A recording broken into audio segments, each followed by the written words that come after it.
जाए, ये बात मन में भी नहीं लानी चाहिए। यदि मन में भी बात लाओगे ना, अगर मन में भी ले आओगे और भगवान का अगर कोई भक्त है तो उसमें भी बहुत बड़ा दंड प्राप्त होगा।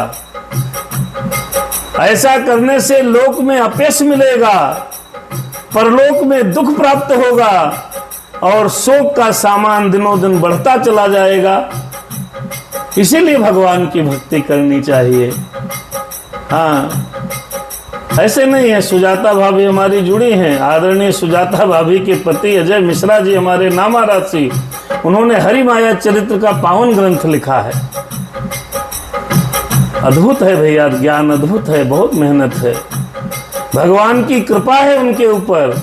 ऐसे भक्तों का निरादर जो व्यक्ति करेगा, जो भी राम का भक्त है, भगवान का भक्त है, कृष्ण का भक्त है, हनुमान जी का भक्त है, भोलेनाथ का भक्त है, उसका मन में भी उसका काम बिगाड़ने का जो सोचेगा ना, जो सोचेगा वो इस लोक में दुख भोगेगा, इस शरीर में दुख भोगेगा, यहाँ कष्ट भोगेगा और परलोक जाएगा तो वहाँ नरक भोगेगा और उसका दुख दिनंतर बढ़ता ही रहेगा, घटेगा नहीं।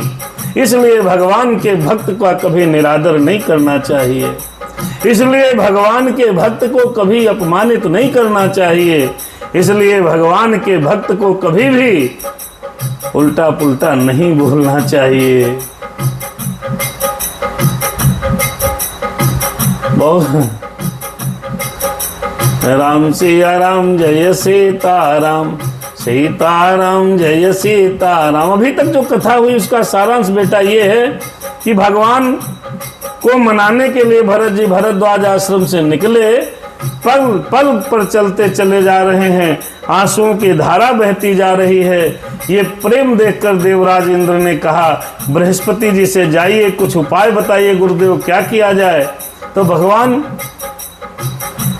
अगर भगवान के पास गए और भगवान श्री राम जी ने भरत भैया की बात मान ली, वापस चले गए, तो धरती का भार कैसे कम होगा।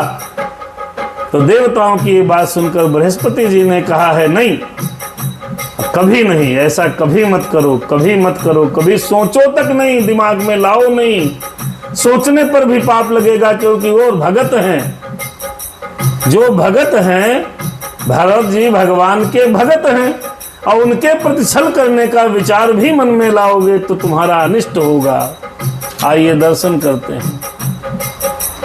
सुन सुरेश उपदेश हमारा, राम ही सेवक परम प्यारा, राम ही सेवक परम